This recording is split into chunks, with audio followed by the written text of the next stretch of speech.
You're listening to the AfterBuzz TV network, now the largest new media platform on the web, and your #1 source for after-show entertainment. Very good, Dean. Johnson.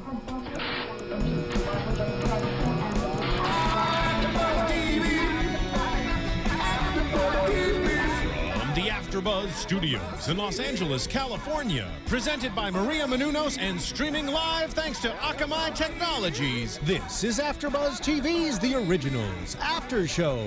We'll break down tonight's episode and get you all the latest news and gossip. And now, another post-game wrap-up show for your favorite TV show. It's AfterBuzz TV's The Originals After Show. Hey guys, welcome to the Originals After Show here at AfterBuzz TV. I am your host, DJ Jesse Janedy, joined by my lovely co-host. Yes, hi everybody, I'm Paige Sullivan. And I'm Roxy Striar. Boop, boop, boop. And we have a very special episode tonight. We are actually joined via phone, Daniella Pineda, who plays Sophie Deveraux on The Originals. Mm-hmm. That's me. Hey, girl. So where are you right now? Are you filming over on the East Coast? What's going on with you?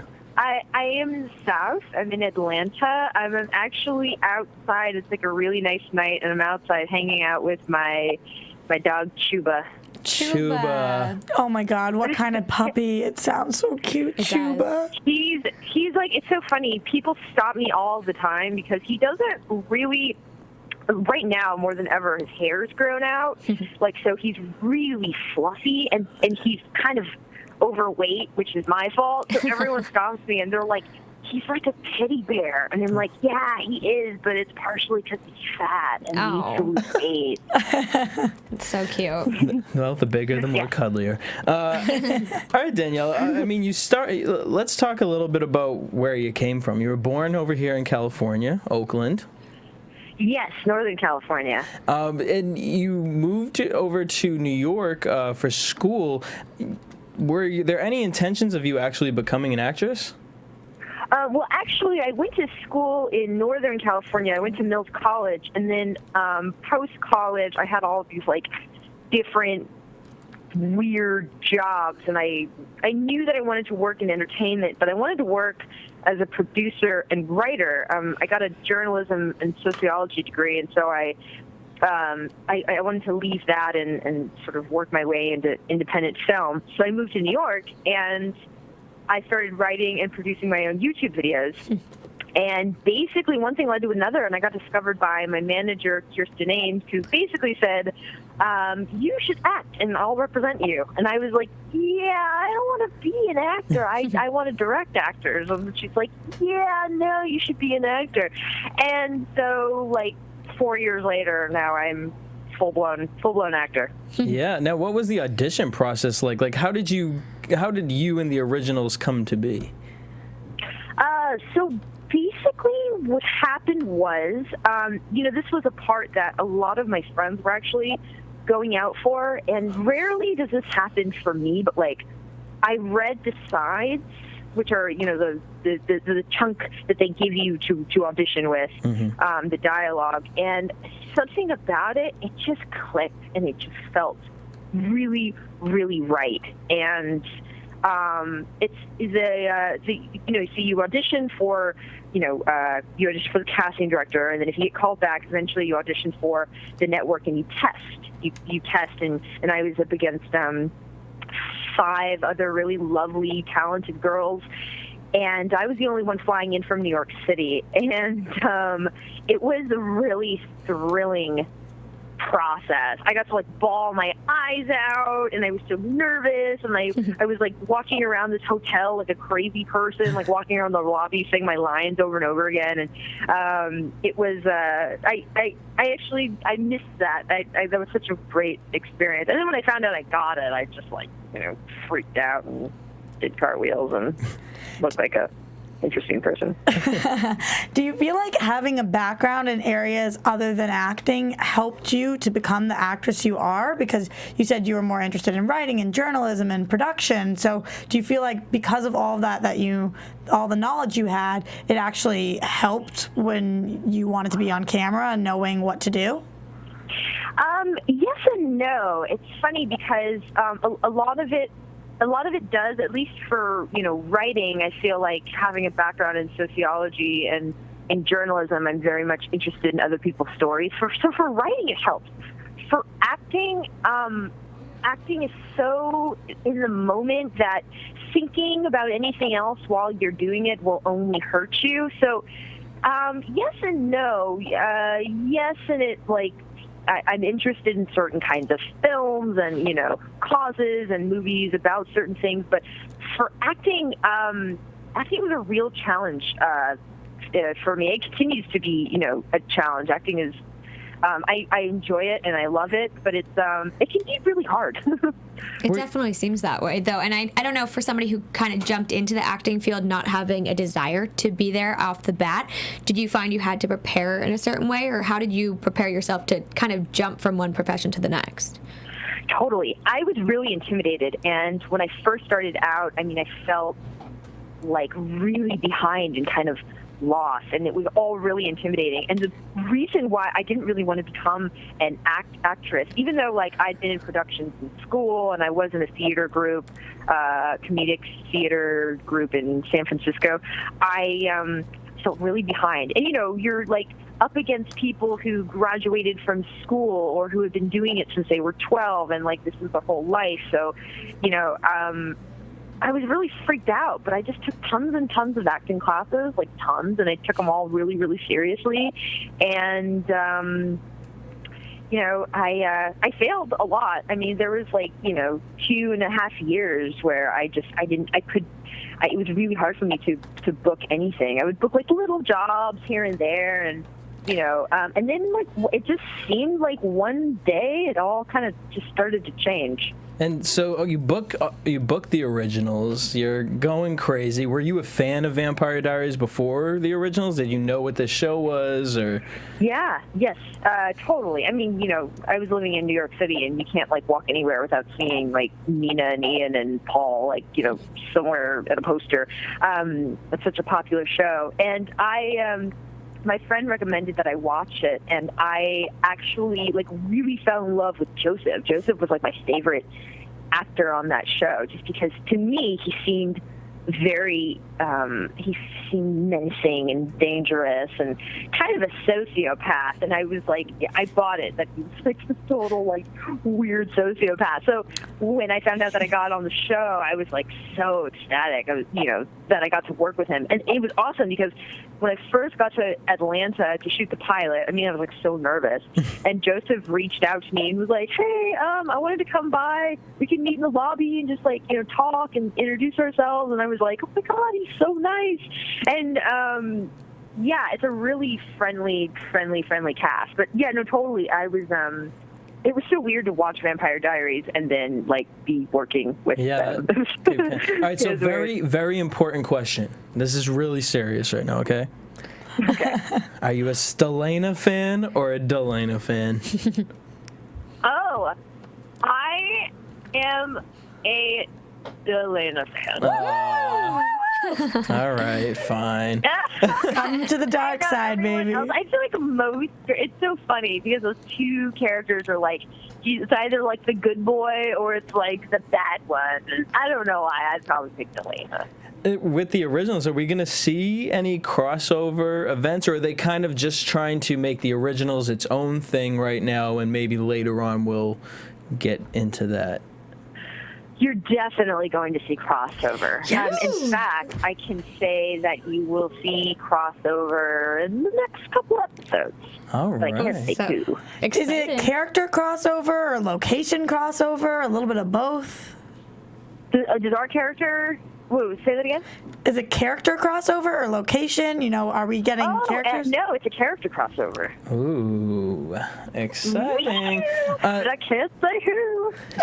Now, how sneaky. You play a witch on the show. Did you kind of have to do, how do you prep to become... How is your witchcraft skills? Yeah, how is your witchcraft skills? Well, I was a full-blown Wiccan. No, but I did look into kind of all forms of witchcraft, and believe it or not, the more I learn about witches, the more I grow quite fond of them. I mean, they're very much about the earth and natural cycles of seasons, and everything is very connected. And yeah, I mean, you know, there are two kinds of sides of it. There's like spiritual exploration, where I kind of like read up a lot on different kinds of practices, and then there's also like my personal like top, you know, guilty pleasures, which is like The Craft. Right. Like, I love that movie. It's definitely a good movie. Well, so going into it, you play a witch, but you kind of like, out of all the witches, you seem to be the rebel witch. Like, you're willing to work with the vampires and not, you know, well, the last scene I think we saw you, you know, you were kind of irritated with the other witches. Well, at least I'm doing something. Now, tonight we're going to see a little more about Sophie's background. What can you kind of set up as far as the relationship with all of the witches? Like, do all the witches get along? Are there voodoo witches and Wiccan witches? Like, how does that? There are totally. So it's a community of very different groups of people. Not all the witches are on the same side. Not all the witches believe in the same thing. I'm sorry. I don't know if you can hear my dog barking in the background. Cuba, be quiet. It's all this witch talk. So, you know, for Cuba, shut up. Okay, sorry. Okay. Just cast a spell. So basically, imagine like a large religious group, and there's like, you know, the young person who kind of like, this is the community that they grew up in, but they don't necessarily believe in everything that the elders believe, and they question things, and that's kind of how Sophie is. Okay. Is there anything that I know a lot of actors will say, you know, I know who this character is, I know what they've told me, but I've added, you know, what I think may have happened to her, a backstory of your own. Do you have that for Sophie? Is there something that you think is driving her? Yeah, that there's a backstory? Yes. Oh yeah, well that was definitely this episode that just aired.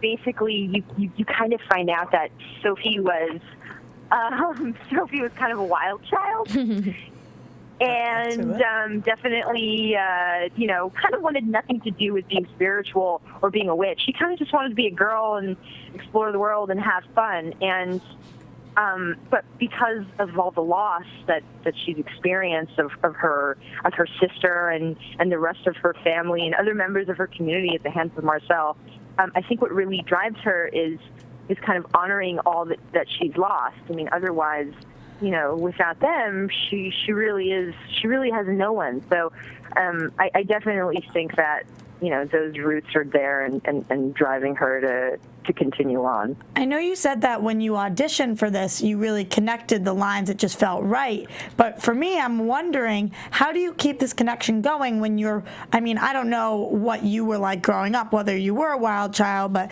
I'm pretty positive you weren't a witch. So how do you connect to this? What do you draw from? Is it personal experience, or how are you able to do such an amazing job displaying your character when clearly that's not who you are?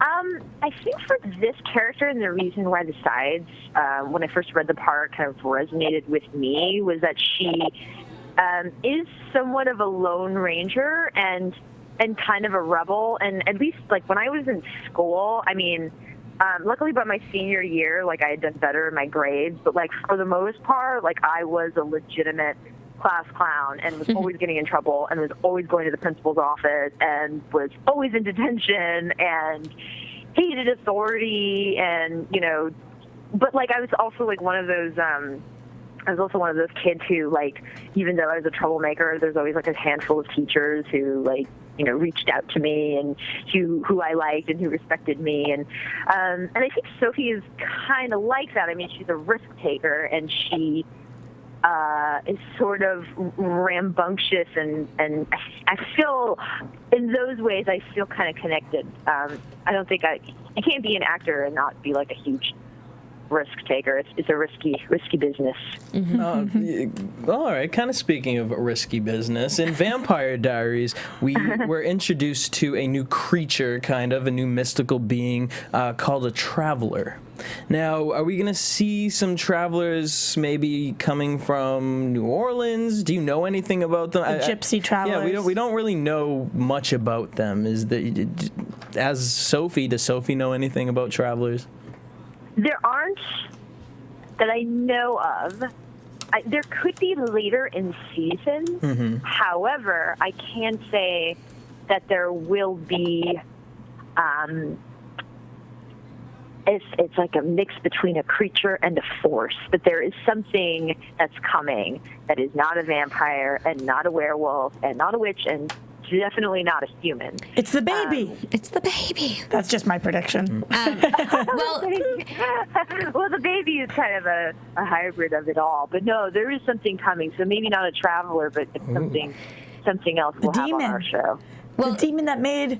Oh, I'm just keep predicting. She's just predicting. I get so excited. In knowing that there is this force coming, I've predicted previously, I don't think this witch-vampire rivalry can last forever if there's a larger force coming in. Is that something we can expect? Will there ever need to be, besides Cless and Sophie? Yes, will there need to be some sort of alliance? I definitely think that there is a future for an alliance. All right. For sure. I mean, the truth is, as stubborn as vampires are, vampires need witches. They need witches to do certain spells, and this is also like a larger community that has such a history. I mean, like the originals, Elijah, Claire, and Klaus, Elijah. Oh my God, I feel her Claire Holt. Rebecca. Rebecca and Klaus. I mean, their mother was a witch. Mm-hmm. So definitely there will be alliances that will need to be made. I mean, eventually there's going to be one big enemy, and the rest of us are going to have to get together and fight it. How tight do they keep? Does Julie and the writers keep the scripts from you guys? Like how far ahead are you from us? As far as knowledge. Well, we just had we had a reading for our next episode. Was it yesterday? And there was something that I found out that I was like, oh my God, no way! Like when a new episode comes out, it's like Willy Wonka and the Chocolate Factory, like the golden ticket. Everyone's like, oh my God, did you read it? Did you read it? Did you hear what happened? Oh my God, can you believe that nothing happened? We're totally obsessed and into it. And Julie, she'll give us little hints of things. But she won't give us the whole enchilada. She kind of keeps that close to her chest. I mean, I think she does that on purpose. And she lets the information that she wants our specific character. She'll tell me something vague, specific to my character, to me. But for the most part, it's very hush-hush. Right. So what the episode you just read, what number was that then? Because I want to know how many in advance you are. The episode I just read, or that we had a reading for, was 110, which we start shooting this week. Okay. Not too far ahead. Yeah. As far as so you're excited about the storyline. Other than your storyline, which character is kind of your favorite to see what's going to happen next? To be honest, I love between Cammie and Joseph. That just seems like such an odd pair, and it seems like a relationship that Klaus kind of keeps to himself, but his fascination with Cammie and her, he's evil and she is good, and she's a human and he's a vampire, and this relationship to one another is so fascinating to me. And if I was I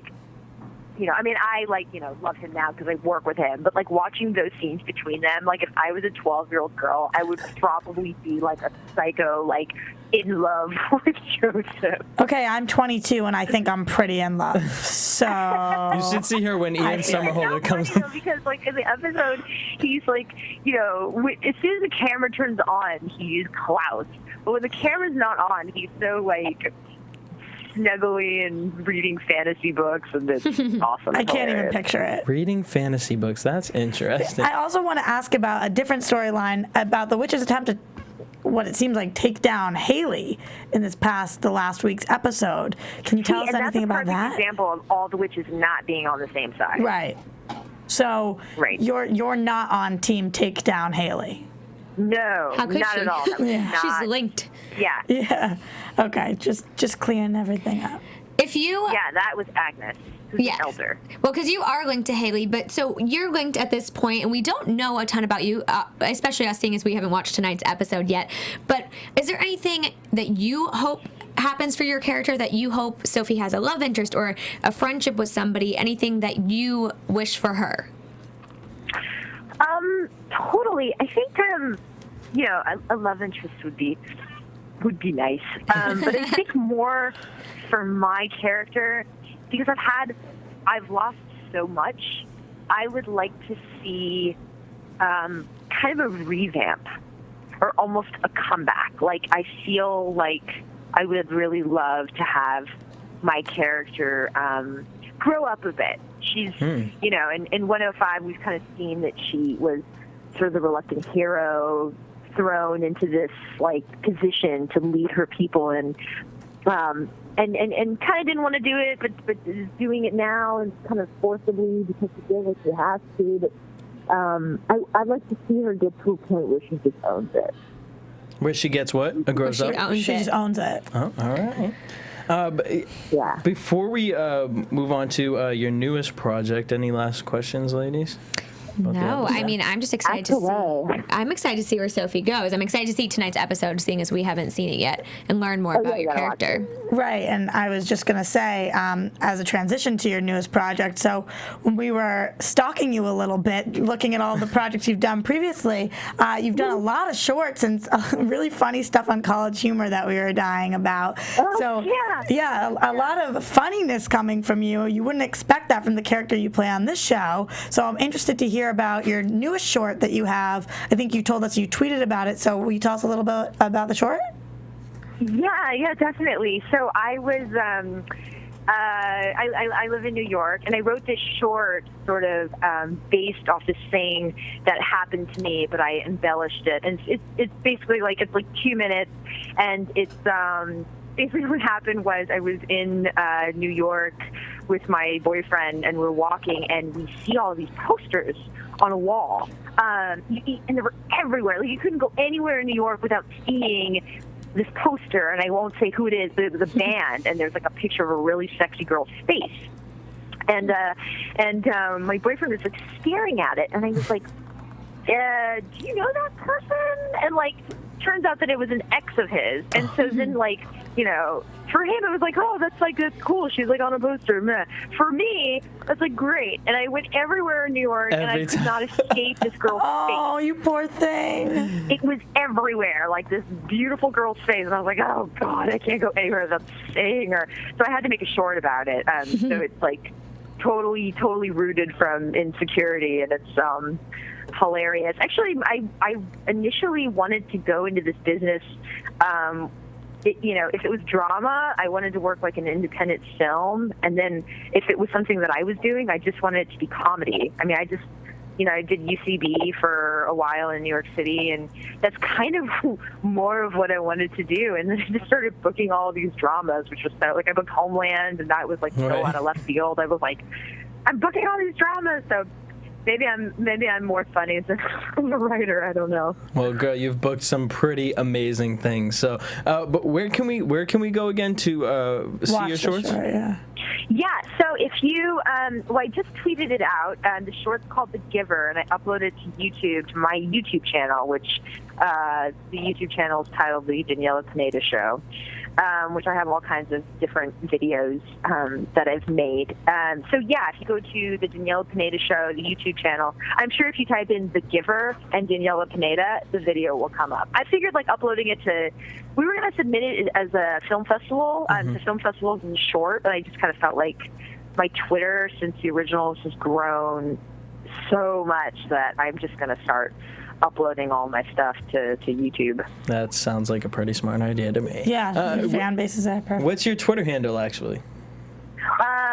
It's at Maniella, my name, but with an M, Maniella, which is a nickname that my best friend gave me in high school.